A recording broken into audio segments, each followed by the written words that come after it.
And welcome to the Sisters of the Shire Podcast. I'm Abby, and today we have my beautiful co-host Ashley joining us. Oh, let's give her a round of applause. Thank you. Round of applause. Thank you. It's not quite loud enough. I can't quite hear you guys. Oh, wait, that's because I can't hear you. So today we are going to be discussing Season 2, Episode 5 of The Rings of Power. What we like to do is we watch it together and then we try to record as soon as we watch it, just so it's like fresh in our brains a little bit. So that's what we're going to be doing today. Episode 5, The Halls of Stone. Bum, bum, bum. Now, as we've said before, we've talked about this a lot, but just in case you're just joining us for the first time, we understand. Please stay on as you've heard that, we're talking about the Rings of Power. If you don't like it, please stay. Please don't go anywhere yet. Just give us a second. We know where are you going? Where are you going? Come back. Hey, come back. We know people have strong opinions out there about the show. We totally get it. We understand. We hear you. I can hear you ranting. I can hear you just starting to build up now. Just calm down. Just wait a second. Just wait. Hear us out. You keep those deep sighs to yourself, okay? So, and while we absolutely respect everyone's thoughts and feelings, for real, we really do. Everybody's allowed to have thoughts and feelings. We just want to make it clear that we approach our discussions from a place of just pure love of anything Tolkien and the world of Tolkien and just the, enjoyment of having something new that's Tolkien. Yes. It's been a while. It's been a while since our teens. But you know what? We're always going to be honest, though. We're not going to just sugarcoat and just say all the good things that we like and just ignore, things. We're going to be honest. If something doesn't sit well with us, or if we're maybe they didn't quite get that right from what we know of the books, we're going to say that. We're not going to gloss over it. But you know what? We're still going to come at it from a place of love and appreciation for the show. Plus, it's pretty. It's pretty so show. Pretty. So, are you ready? You ready? I am so ready. I am so ready.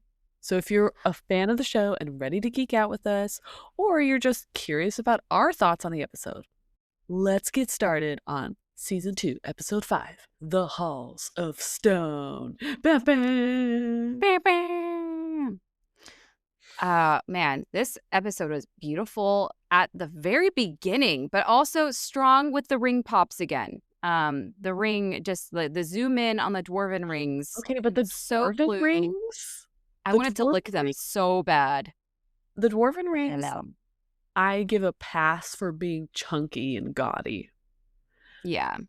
They're so cool looking. And I'm oh, I want the elven rings to be elegant and dainty and soft and just beautiful lines and everything.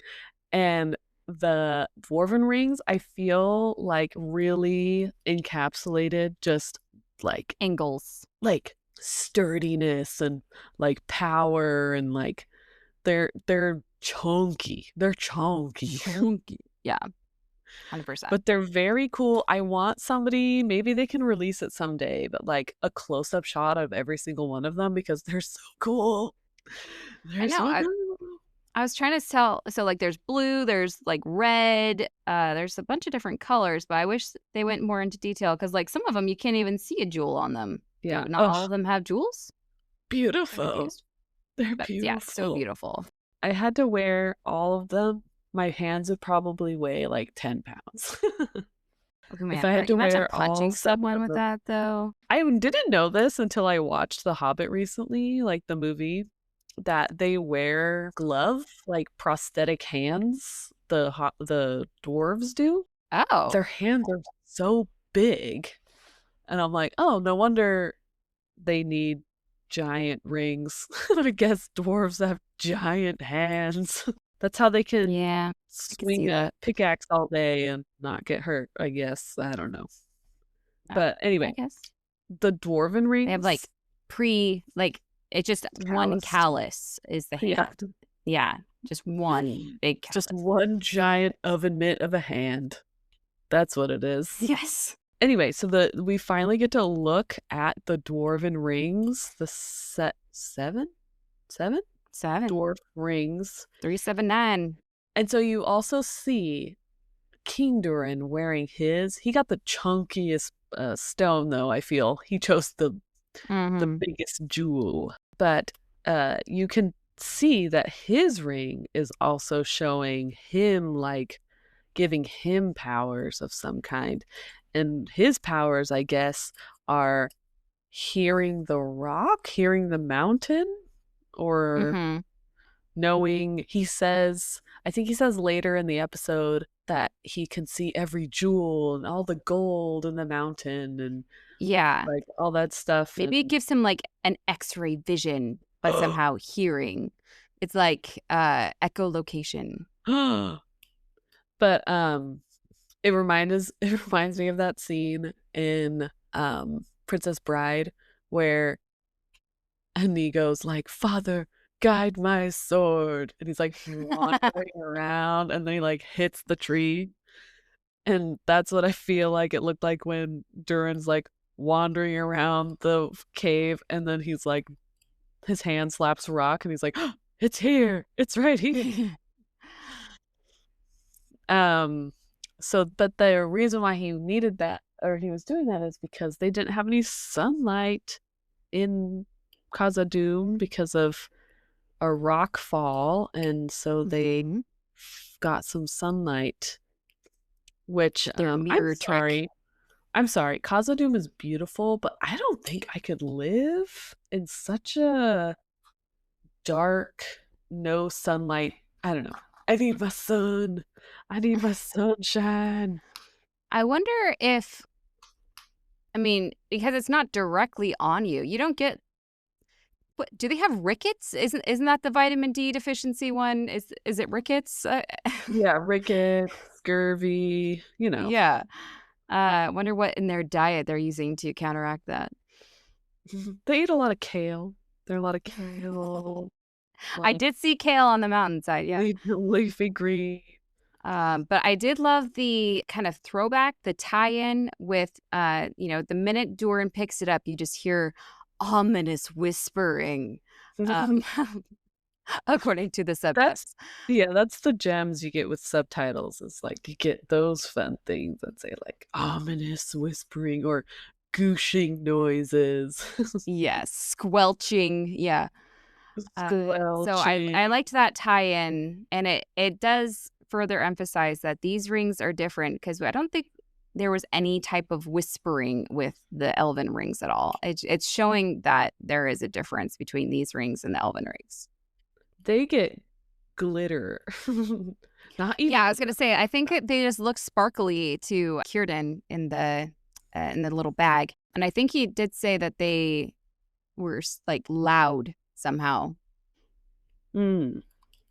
Is it? Remember, we said that their ring sounds like when you had that old cassette tape that told you to turn a page. It's like, yes, magic. Yes. But then Durin's walking around with his ring, and he's like, "We need to dig here, and look, there's light. You're welcome." But then he's like walking around, and he is not the crusty old Durin that we have known the last few, episodes. He's almost like cheerful. And I told Abby, I'm like, it's almost like he's high. Like, he's just like kind of like in a trance almost. But he's also kind of goofy. It's like off-putting. And I could see why even Durin, the younger, is just kind of like, what? That's not my dad. Okay. Yeah. You seem to be, what's going on with your face? It almost looks like a smile. Something's wrong. Something is wrong. I'm proud of you, son. Who's this man? I don't know this man.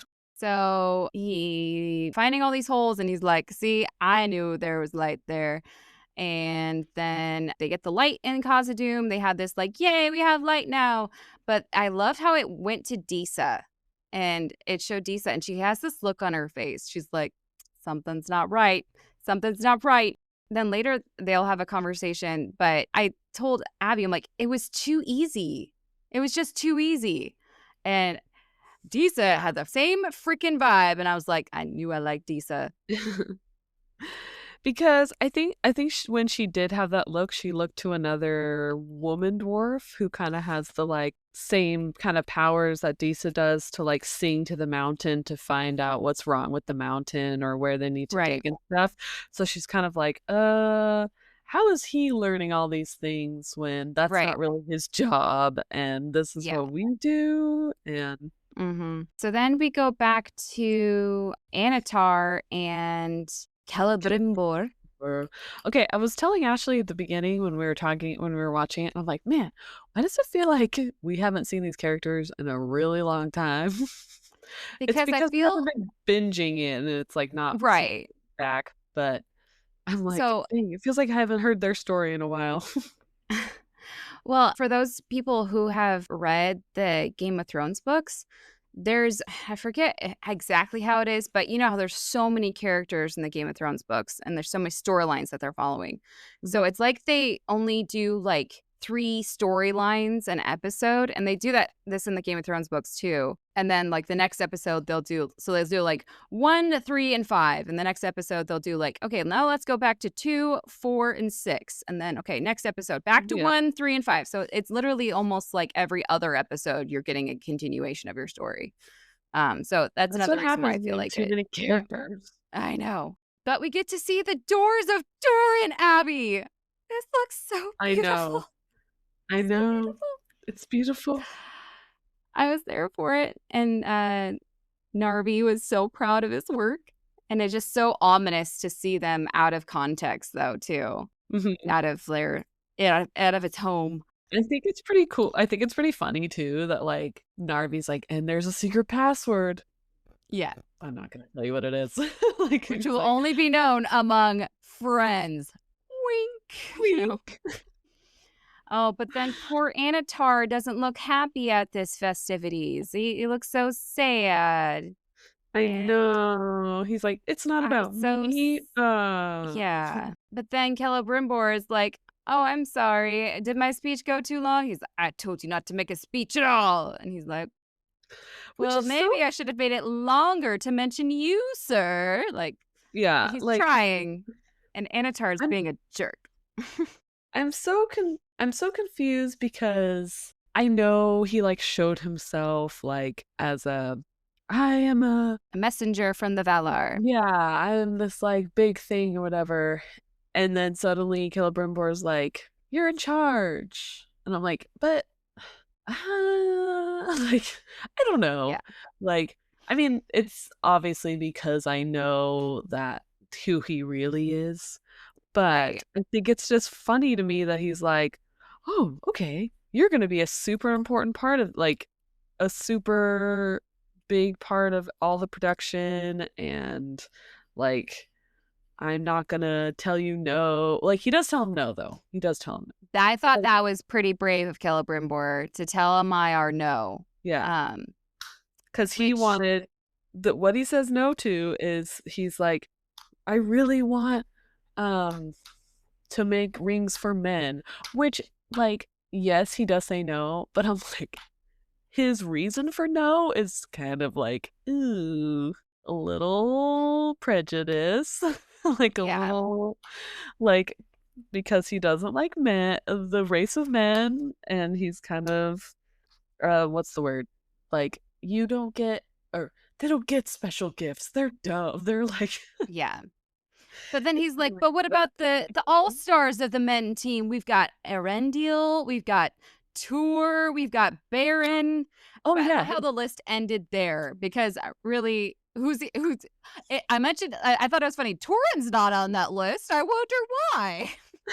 My favorite, though, is like that trope that's like my favorite when they like list off things, but they only have like 2 things to list off. Yeah. And they're like, you know, this, like, doesn't that make my point clear?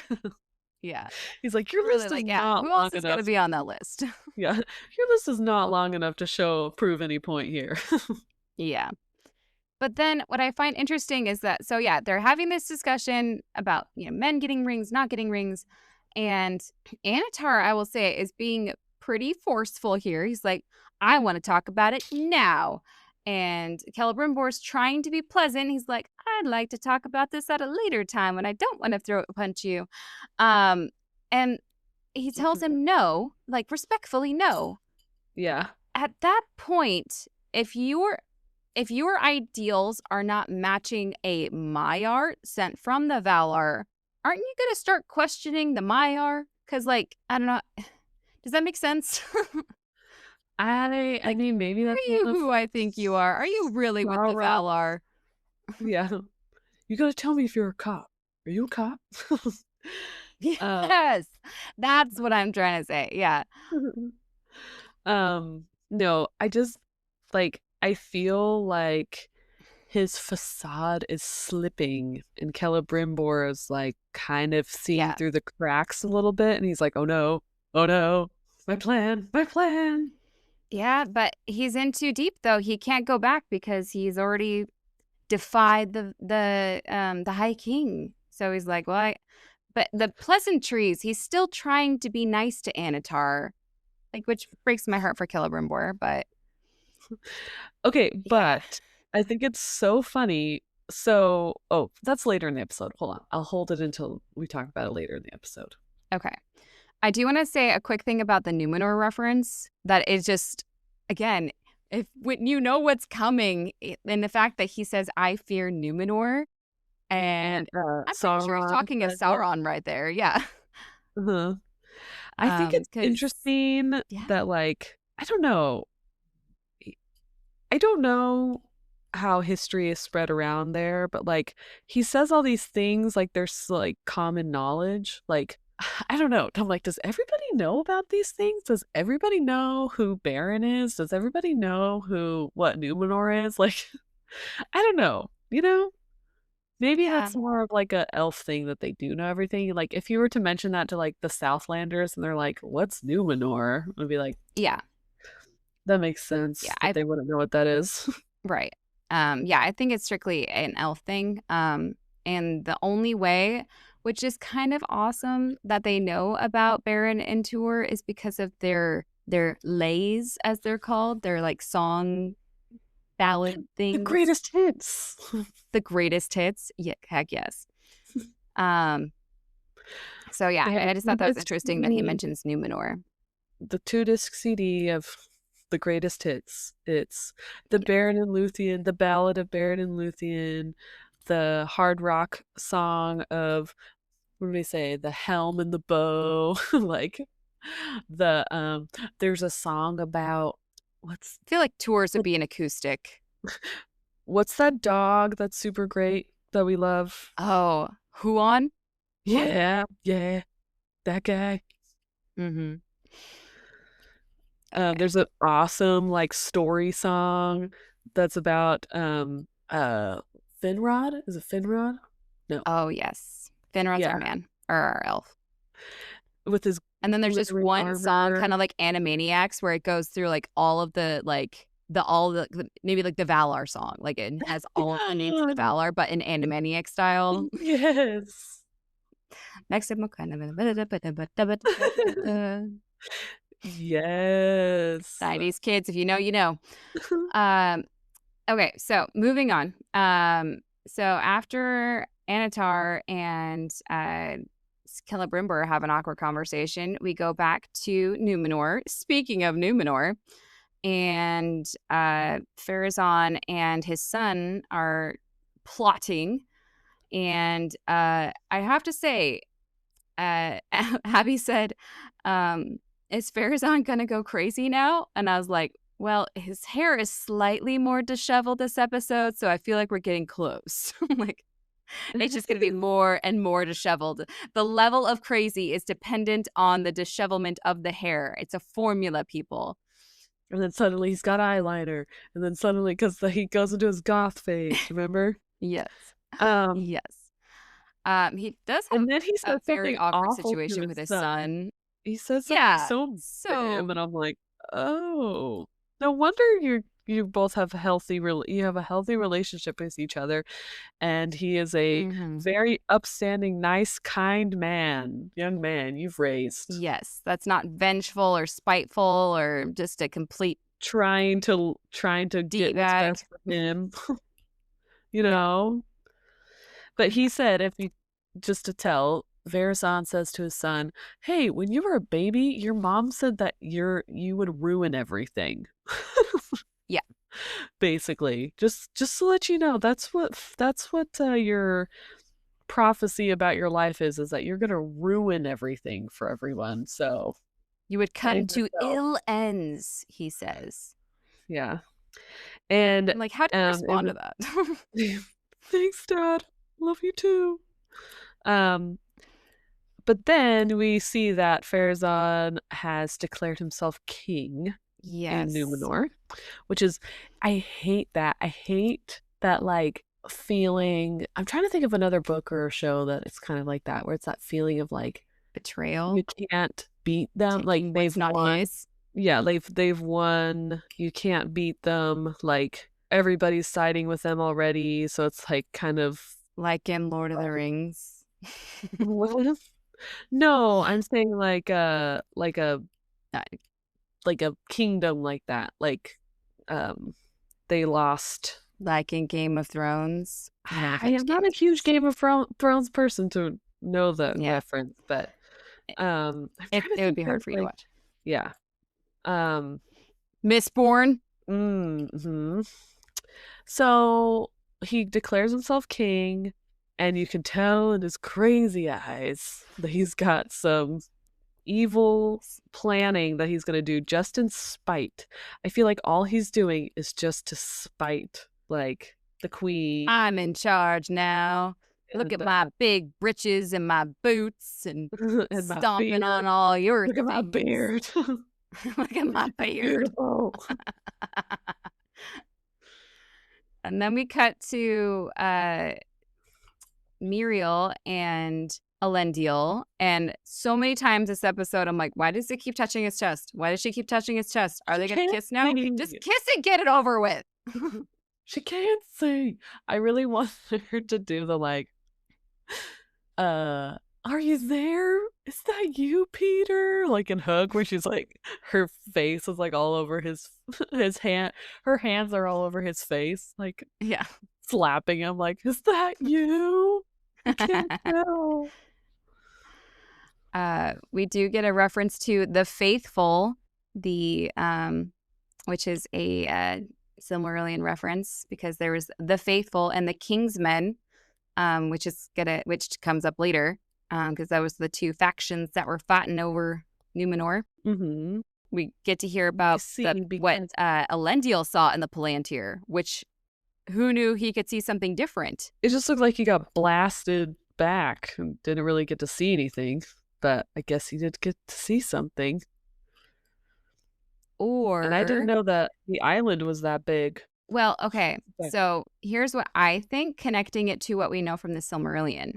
So she just saw the destruction, right? And that was the same vision that Galadriel saw. That was the same vision that Annoying Face Girl saw. And it's only after they go to Middle Earth and they come back that the vision changed with Elendil, right? Mm-hmm. So here's my thought. Maybe Elendil was faithful out of habit or out of like family obligation, but wasn't like in his heart faithful. Does that make sense? So when they come back and Muriel has shown her true colors, that she is one of the faithful, she has a Palantir, for goodness sakes, like faithful.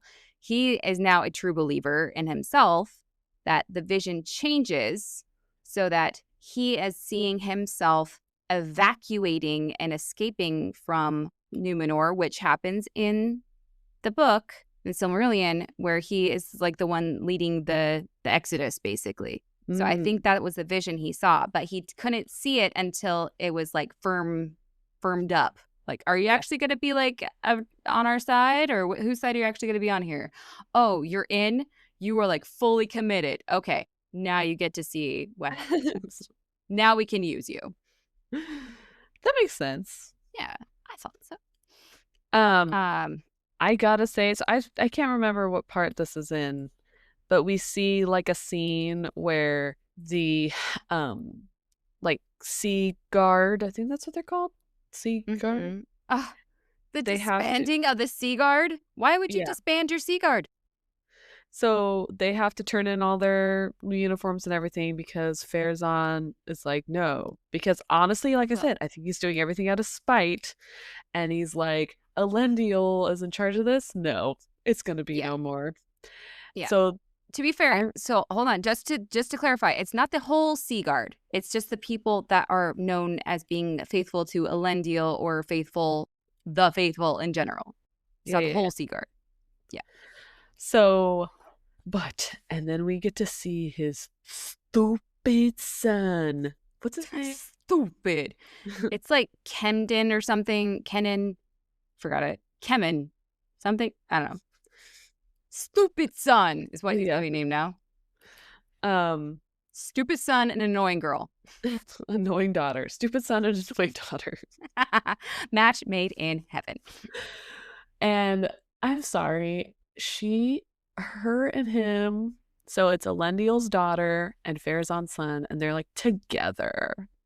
And they're like the most aggravating to me. I'm like, where do you get off, you little dweeb? But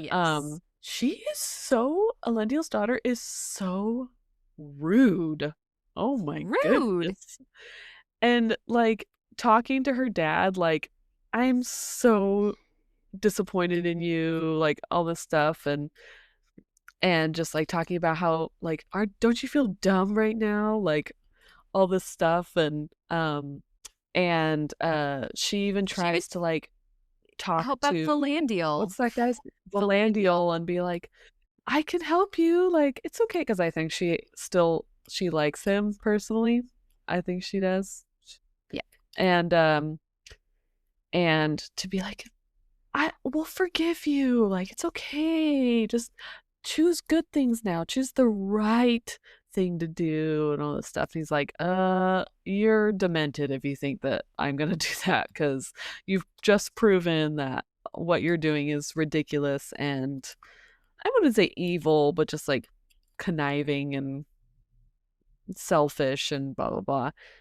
And I'm like, her face of like, oh, I'm like, yes, be offended. You deserve to be offended. And like, in what world would Valandil have been like, yeah, can you get me out? I totally am not, loyal to that queen girl. Who Queen Muriel? I don't know her. Like, Valandil was like, he is a man of integrity. He is a man of convictions. And it's like she doesn't even know him at all. Oh, you're my brother's friend. I can totally get you out. Yeah. And she's trying to use grief as like my brother died because of your blah, blah, blah. Yeah. Like, ugh. But the scene with Elendil turning in his sword and him just, I'm not even sure if he like meant to make this as a statement or if it was a habit for Elendil of like captain leaving deck or something like that. And all of the Sea Guard just kind of like captain leaving deck, they just kind of, out of habit. But then it's like questioning the authority that he's not a captain anymore. Like, well, he's still a captain, Kemen. Yeah. So you could just shut your little mouth. Yeah. But I also so badly wanted someone to say, "Oh, captain, my captain." So bad. It would have been clashing, but I wanted that. Oh my gosh, that's the next meme I'm gonna make. Done. So I'm trying to remember what happens next. So after that, jerk face, annoying girl. Back to the Palantir, and Farazan's just staring at it with his crazy eyes and his crazy eyebrows and his disheveled hair. I wonder what the Palantir would show him. I hope they show that. I hope they show that too.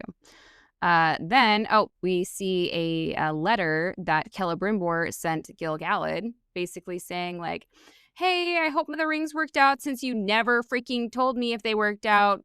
What the heck? Everything's fine here as you requested. I'm not doing anything. I'm not making any rings. No more rings. No more rings at all. Just sitting here, just relaxing. It's giving. Nothing. It's giving everything's fine here. How are Yeah. you? Yeah. But what I found crazy was that that's like the first communication he's had from Celebrimbor. I mean, as far as we know, since the whole Sauron scare, I'm assuming that I I can thought think of. his letter got to Gil-galad, but Gil-galad's letter didn't make it to him. Because this one helps Sauron and the other ones did not help Sauron. But I love from just that little letter, he's like, all right, things sound good. Totally fine in Eregion. Totally fine. Totally fine. Sounds Okay, what great. part was it that we see, like, for a random flash of a second, we see Elrond just running? And he, like, takes off his cape, and he's just running. And that was, like, the whole scene, and we didn't even get to, like, what came He before that hands scene? it. I He's don't like, remember. that was at the very end. So we'll get there. No, it wasn't at the very end. It was, like, in the middle, and you just see him, like, Oh, right no, it through is the right here. forest. Yeah. Yeah, it's like him just, like, They're running all through running, but forest, yes, and he then, like, must take off. I forgot about that. I was like, take off that cloak. Oh, no. Okay, sorry. I'm like watching as we're going to like help us stay on track, which, obviously is not happening ever. Because I have the random text between Abby and I'm like, fish? I'm like, when were the fish? Do you remember the random close-up with the fish? Oh yeah, what was that for? He like touched something and he saw. Gil-galad touched his ring and he got a vision. And for some reason, there was a super close-up of a fish, like out of water, and Sauron and orcs. Gasping for air. Yeah. Yeah. Why fish?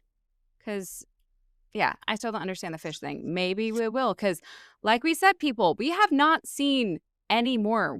Abby and I have a bond of trust that we don't watch it without each other. So we don't know what's going to happen. Well, we only know the books. Will the fish be important later? Who knows? Will the fish be important later? Is it a sign? Should we increase our fishing? Decrease our fishing? I don't know. Okay, but then yes. Then we run. Is it the plot of Happy Feet? Who knows? So then we get to the forest with Elrond running, and clearly the cloak is slowing him down somehow. Like the aerodynamics are just not working for him, and he has to rip it off, and then he keeps running. Curse this dress. I love that scene. And then we only get that for like 5 seconds, and then we go to Disa and Durin. And like I said, it was such a funny scene because it was like so random.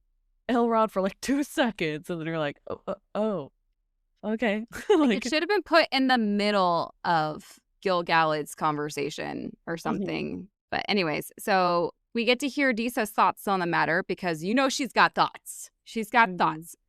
And she's like, I'm not sure about this ring thing.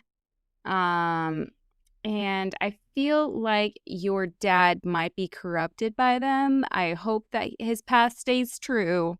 Yeah. But even Durin is noticing, like, hey, my dad's acting pretty weird.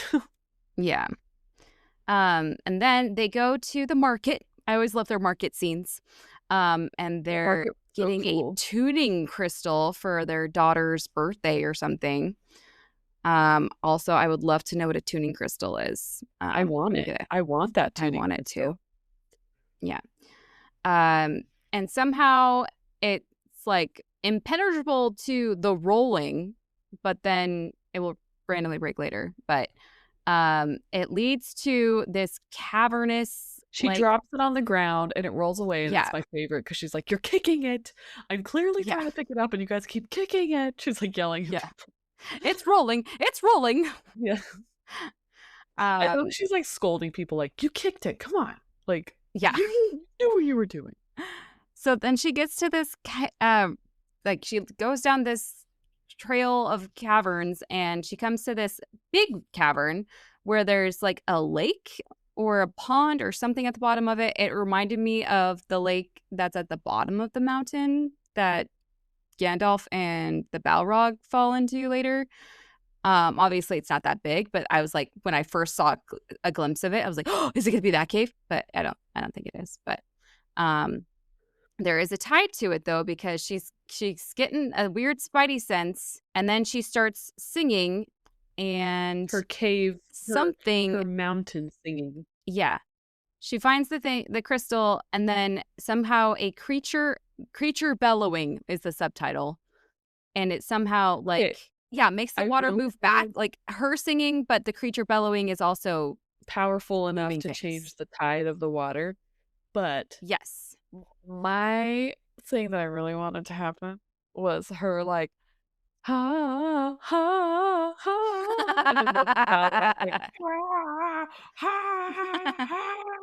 like trying to like match it. Like, are we singing together? Yes. So she freaks out, and that's when the crystal breaks, is when she drops it. Like, you just paid for that. I don't think you can return it in pieces. I'm sorry. That's the refund policy is not going to allow that. So then we go back to a meeting, a dinner of some type with the dwarfs, and Durin is in a I don't know. He's like an orator lately. He just like, I love public speaking. I just want to speak and talk about how awesome this ring is, and I'll talk about how awesome it's been working out for us, and how there's absolutely nothing wrong. Oh, he's having the meeting with the other dwarf.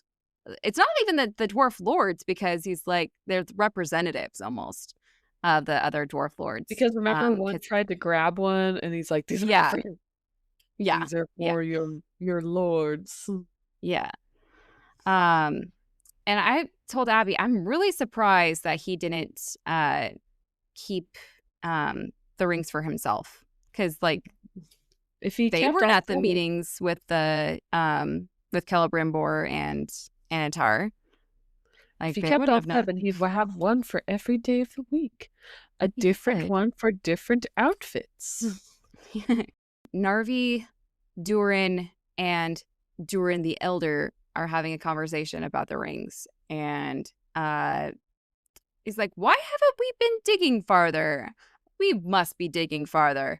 And, get all the riches that this, mine has to offer. And Durin's like, you specifically forbade that from happening. You kicked my best friend out because of it. So where change? And you wrote the decree to not do that, like years ago. Yeah. And then he's like, well, forget what I said. Let's just do it. Let's get all the things. And Doran's like, hey, Dad, I don't think this is a great idea. You're acting a little strange. Let's just take it down a notch. And he's like, okay, Narvi, maybe just hold off on anything my dad says while he's like this. And the dad's like, no, Narvi, you do what I say. And poor Narvi's like, I don't know what to do. Don't put me in the middle, guys. Yeah. And Doran's like, I have to tell you about this weird shadow creature thing. I have to tell you about this weird creature thing that Disa just heard, and she felt it through her songs or something like that. And the king basically is like, songs. I have a ring now. I don't need no songs. And it's fine. Yeah. It's fine. The creature, totally fine. I got an X-ray of the mountain. I see no creature. And I forgot exactly. He said because it's made from the same stuff. Oh, I like that. It blocks evil. It has evil sense, and so it's like, you don't see this. Oh, yeah. And he's like, everything's fine. And he's like, oh, wait, everything's not. Yeah. Which is so sad when you remember the like fate of Khazad-dûm. You're like, oh, all these people are gonna die. But then she says something about like, Disa's wrong. And I was like, I dare you to tell Disa that. Yeah. Say it to her face. Yeah. So let's see. Oh, you said tiny anvil for a paperweight is cute. Yeah, 'Cause Celebrimbor has a tiny anvil as a paperweight on his desk, and I am like, yes, adorable. Where'd he it get was that? very Elf cute. Home Goods? Love Yeah. it. Um, so yeah, we go to Celebrimbor and a commotion is happening while Celebrimbor is trying to stay out of it because Annatar's like, I'm going to make the rings of men for all by myself. And Celebrimbor's like, I just want no part of this. And then all of a sudden there's this commotion and something's happening and everyone's just like staring, not even like doing anything about it. Like, When clearly, stuff is like floating in the air. And it was yeah, very confusing because I was like, what? I thought it was like something being magnetized, like yes, I it's a thought so big too. magnet and like things are being drawn to it. And because it was all like tools and everything, I was like, what is going on? And then like, Yeah, but then everything was like becoming Final Destination, where it's like suddenly there's like a giant the furnace exploded and almost killed a yeah, guy, and then a rope got let loose and almost like dropped a huge anvil on someone, like very like someone was trying to kill something. And then you see it's because one of the workers was wearing a ring that made them invisible. And you're like, which, what okay, the Annatar just freaking stood there. Celebrimbor's the one that was like on top of it, like got her to stop, took the ring off, and calmed her down. Annatar was freaking useless and was like, I can't wait to see how this ends. I hope to kill someone. I mean, no. Do you think he can see her? Like how Mad Eye Moody can see through invisibility cloaks? Ooh, I bet so. He Yeah. like turn on that vision where he can see the what is that place called I that they go to The when they wear unseen the rings? world. Yeah. And I liked the description of it. I saw its eyes. It was here amongst us. Something bad is amongst us. And Anatar was like, hold on. I just calm down. Calm down. It's all okay. It was me. But I want you to calm down. It's Just like deflect. yeah, it's like when you see the ring wraiths and they look like one way and then they Yeah. look different in the unseen world or whatever. Mm-hmm. So the other part that was funny about this was Anatar's trying so hard to deflect and to calm this girl down that he already kind of has under his spell because he manipulated her earlier. He's like, you almost look like someone I know. She's like, who do I look like? And he's like, why, Lady Galadriel, of course. And she's like blushing a little, just like, oh, why, thank you. Like, it was such an awkward, Like, yeah, why is he flirting? It's like, ugh, yeah. get out of here. But it was all just, part of the let's calm down the situation. She's on to me. Let me just come on to her so she forgets. I'll use my It's not long-haired cool. wiles on her. Here comes the smolder.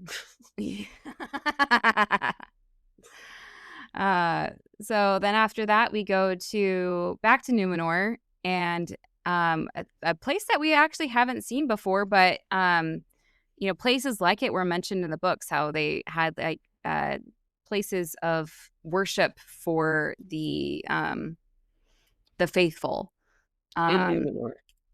in Numenor. And there's lots of symbolism in the background. There was like a stained glass window in the back of a tree, which looked really cool. The white tree is very important. So I liked that little nugget. And I love the shells again. I just love that they keep it to they're on theme, is what I'm saying. Like, I love the they're sticking with it. We're on Numenor. Obviously, we'd use shells for everything. As they use the shells for was it blessings or something like that? Or in mourning. I don't remember what the shells were for. But they kind of float them along the water, kind of like a paper lantern kind of a thing. So cute.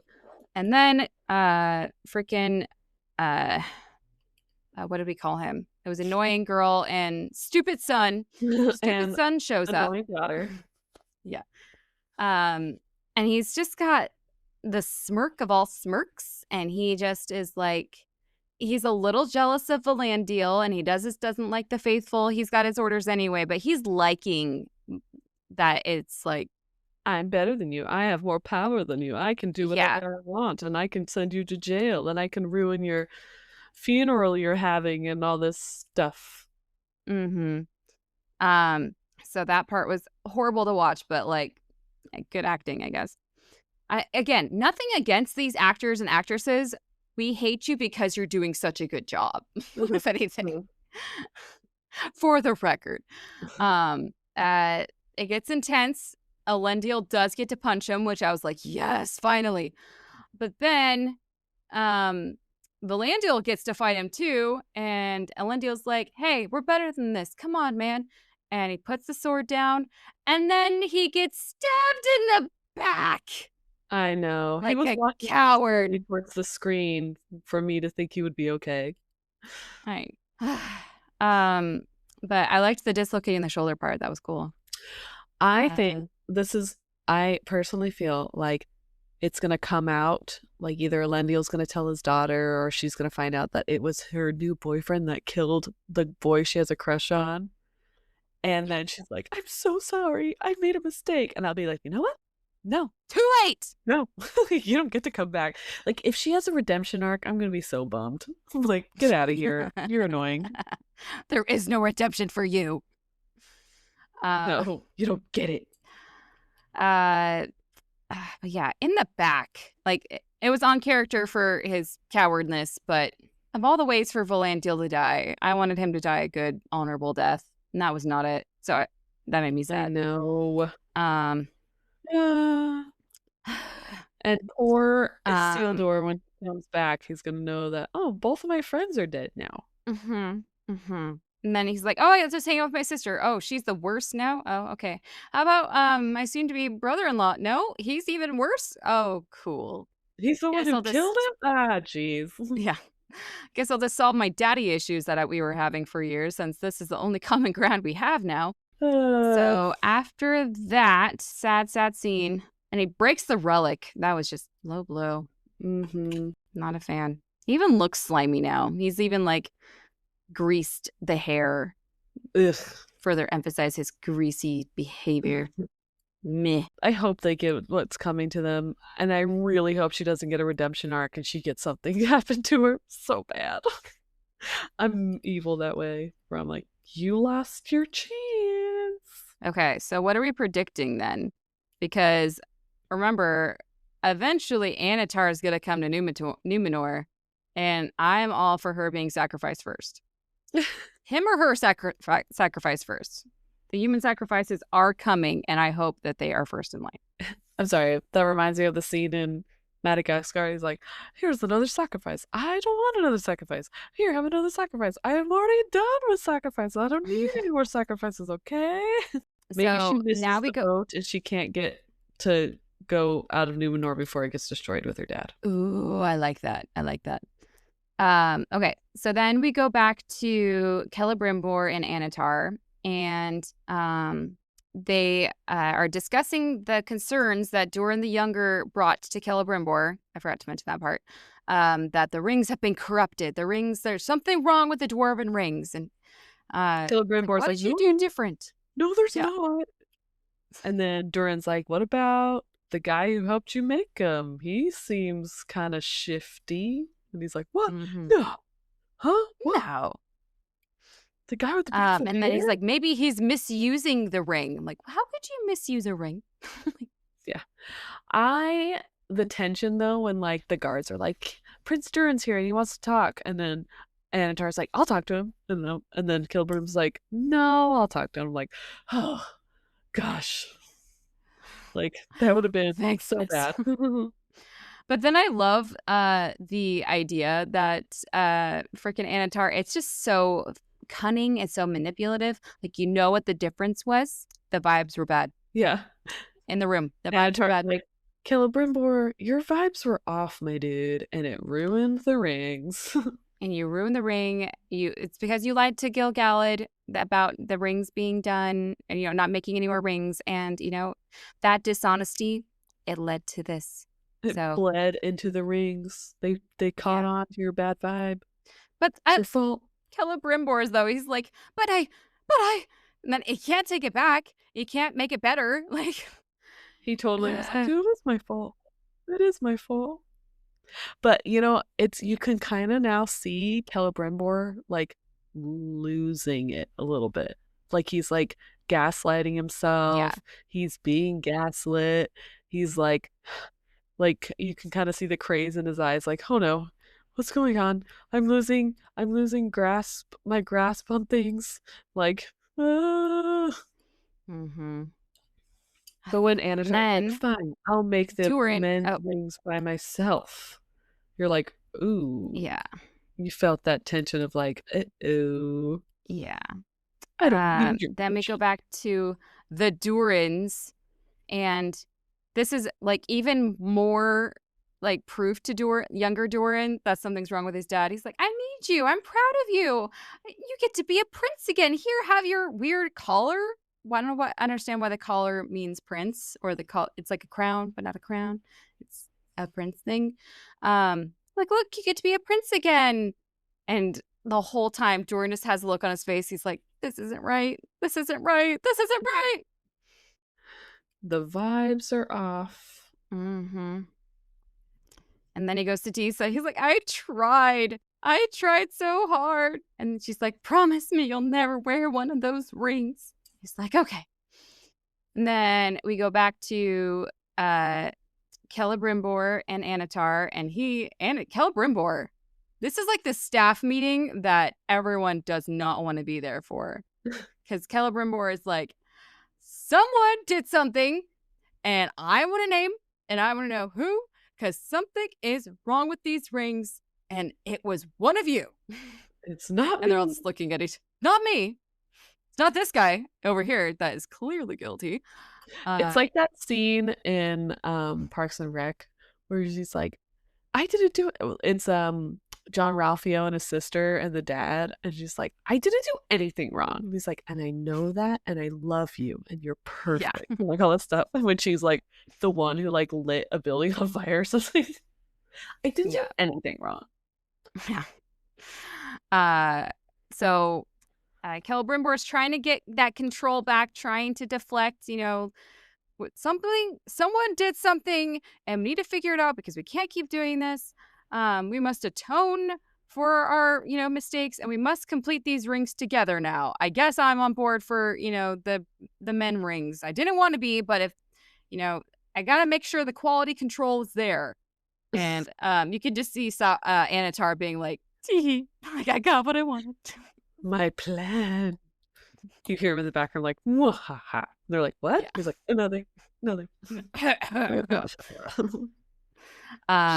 But it's clearly growing dissension among the other Smiths because they start, whisper after Celebrimbor. And he's got that girl on his side now. Yeah, like so. Annatar's like, all right, pep talk number 2. Very good cop, bad cop. Like, yeah, I'm your friend, you guys. I wouldn't ever yell at you. You're doing a great job. I'm so proud of all of you. Mm-hmm. And then they're going to want to work for him and do things he says because he's the nice guy. And he made Celebrimbor look like the crazy boss that's mean to everyone. And he also, the look of like, because he looked at that girl elf like, I told you he'd be crazy. I told you it's his fault, blah, blah, blah. She's like, oh my gosh, you're right. He is going crazy. And then I was trying to figure out, like, like the episode, like pictures, like for the episode, it was Celebrimbor, and he was doing something with his hands, and I was trying to figure, what is he doing? Are his hands melting? Like, what's happening? But it's this scene where he's like trying to like gather himself together, and his hands are shaking, and he can just see he's like on the brink of tears, and he's just like, oh no, it's all falling apart. Yeah. And then we go back to the orcs are marching on, and they can see a Region in the near distance, but they're getting close. So that's not good. And we finally get to see where Galadriel went to. Yes, Galadriel was in a cage, and I liked how they're all afraid of her, but she just shows such confidence. That's the bad egg Galadriel that we all know and love. But then Adar wants to, will you form an alliance with me? Will you form an alliance with me? Please tell me you get that reference. Absolutely, I do. Good. The enemy of the enemy is my friend, and so Adar is going to ask the elves to help him get rid of Sauron, which interesting. Sounds great. I know how it's going to end. So it's not going to end well. But, as of right now, that sounds like a great idea. And then Elrond rushing in. You only get 10 seconds of your Elrond. I was so upset. Yeah. And he's I text Ashley. I'm like, this is a crime. We only got him for like half of a minute total in this whole episode. And he's like, we have to get to Eregion. Sauron is the architect of all of this. He's the reason that things are going bad. He is the worst. Let's go to Eregion. We gotta go. No. And that's kind of where it ends. And Gil-galad's like, I did have a vision about fish, so maybe you're right. I feel like that's important to note. Just note it somewhere. He's like asking Elrond. And how was the fish situation? Good. Just fish or and then we get a scene of Annatar making rings, smirking a little. Okay, I'm sorry. The episode ends. Sauron, Annatar, whatever. He has the dumbest, like, hair jewelry, whatever. It looks like I kept getting distracted with it the whole time because I was like, it looks like clay. Like, it looks like air dry clay that kids play with, and they make snakes. They make snakes. He's trying, okay? That's his side project. He's working on making his own ring all by himself, and he's starting with clay. Okay, he's working up to when kids make snakes and worms with Play-Doh, and then they like tried to braid it on his head. It makes the wig even more obvious, and I just can't handle the wig. But whatever. I really want to go back. I don't know if they're this in depth with it, but just like wonder of like, because I've kind of seen it in the other episode, especially in season 1, where his eyes change when he's like mad. Like they like kind of change, like really dark. They change to be like when he had that moment on Numenor. Yeah. Or when he's doing that vision with Galadriel and he's like, his eyes are all weird, and you're like, oh. So I'm wondering if during this episode, those are the only two that I can think of. Maybe we're reading too deep into it. They don't even change. But he's not really angry. He's pouting in this episode. He's not full on angry when Celebrimbor tells him no, and then he's angry when he's not angry, but he's like, oh shoot. When she's like, I saw a thing in the room with us. It's weird. He's like, yeah. Who could that be? I have no idea. Yeah. So overall, this episode, thoughts. It's a lot of concerns. I have so many worries and concerns. I do know how it's going to end, so it's not great. It's very foreboding. It's very stressful. You're just like, my poor nerves. My poor nerves. Yeah. What is it from Pride and Prejudice? Like, you have no sympathy for my poor nerves. No compassion on my poor nerves. Yeah, no compassion. So yeah, it was very stressful. A lot of concerns for poor Doran, the younger. He's just like watching it all happen and just like, I can't stop it. So this is my hope from watching this episode. First, stupid son and annoying daughter both get punched in the face again. Ooh, okay. Dream. Muriel's gonna punch the annoying daughter. I want to see it. even though she's blind, hits her right in the face. I'm so sorry. I thought that was someone else. Oh. And then the elf girl figures out who Sauron really is, the one that's like flirting. And she's like, oh shoot. And then she tries to save it at the very end, but then like something happens to her. That's my prediction. And she's like, oh no. And then he like has to kill her to get her out of the way. That's my prediction. Other prediction, Celebrimbor goes fully crazy.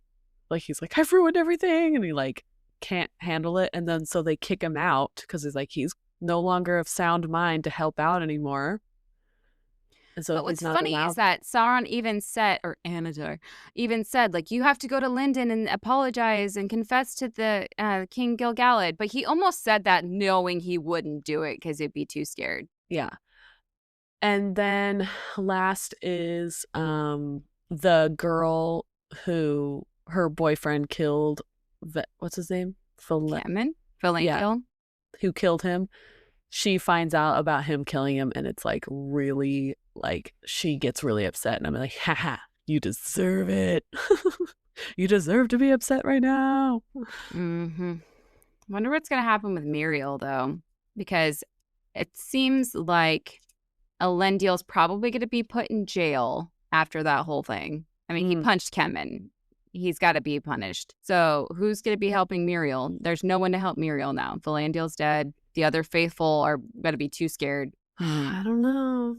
That's when annoying girl's going to go to Miriel and say, would you like to form an alliance? Would you like to form an alliance? And that's when she slaps her. And then she's like, okay, now we're even. And then that happens. Still not good enough. I need my vengeance. Anyway. Well, thanks for watching with me. Thanks for watching with me. We do have a bit of news as far as our countries go. We have a new country, and I didn't even know this was a thing. Another new country. We're learning about Tolkien and geography, you guys. You get a 2 for 1. It's so true. It is. Okay, but I'm going to try to pronounce this correctly. Oh, did you want to try guessing? I'm going to say this, though, before anybody gets on us. It's not the American school system that's you guys dunk on and say, you guys don't know about other countries. You only learn about America. No.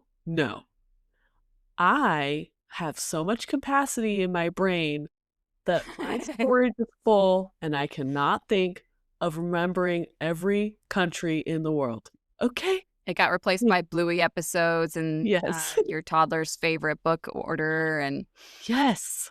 Okay? I probably did know this a long time ago when I was doing geography, because we do learn world geography and we learn a lot of things. But I don't know that anymore. It got scooted out for remembering to pick up my kids from soccer practice at a certain time. Okay. Yeah. Okay. Now, that over.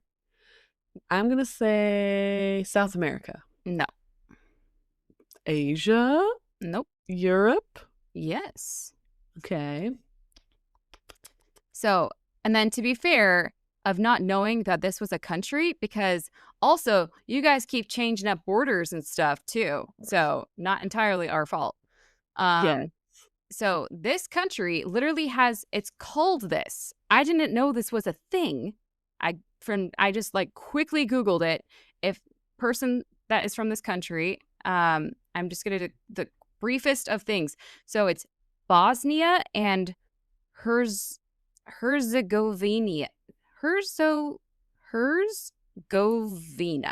Herzegovina. I can do it. You got it. You got it in one. You got it in one. The editing will say that. So just for a quick brief thing, these were 2 different countries, or Herzegovina was part of another country, and then they declared independency or something, and then they combined forces with Bosnia. But it is actually a very cute little country. For historical purposes, Bosnia is actually where Franz Ferdinand was assassinated. That prompted World War I. So, bit of history there. Killer band. And it is killer band. But it's like one of those like countries that has just like a bit of like the Ottoman Empire was in it, just like a little bit. So there's like cool mosques and stuff, but it's still the Ottoman Empire. Just yeah. But then it still does have the European like fairy tale like historical architecture and stuff like that. It's actually really cool. So welcome, listener from Bosnia Herzegovina. Got it. Perfect. One take. Nailed it. Crushed it. So yeah, it's very pretty. You should Google it. And then yeah, other than that, Japan overtook Poland. So fun stuff there. Nice. And then just our regular, thank you for joining us this episode. Be sure to follow us on Instagram at Sisters of the Shire Podcast. If you want to become a share us with your friends. Patron, share us with your friends. You can join our Patreon at patreon.com/Sisters of the Shire Podcast. It really helps us out. It helps us cover our podcast costs and helps us just keep doing this even longer, because if we don't have the excuse of, well, it costs too much, then, you know, there's no excuse. We'll keep doing it forever. If you can't support us, I keep saying support. If you can't contribute monetarily, you could contribute just by giving us a rating or review or sharing us with a friend or sharing even just a post on Instagram or something like that. That also helps spread the word.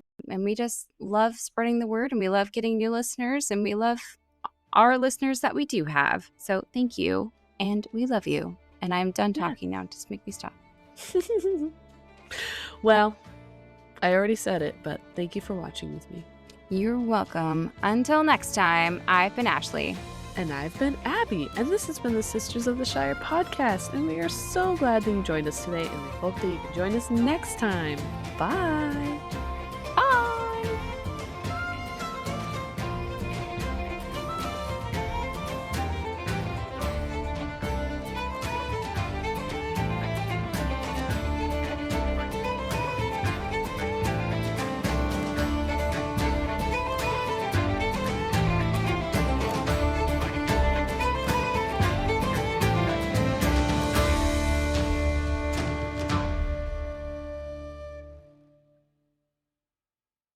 Thank you for teaching me a day. Yay!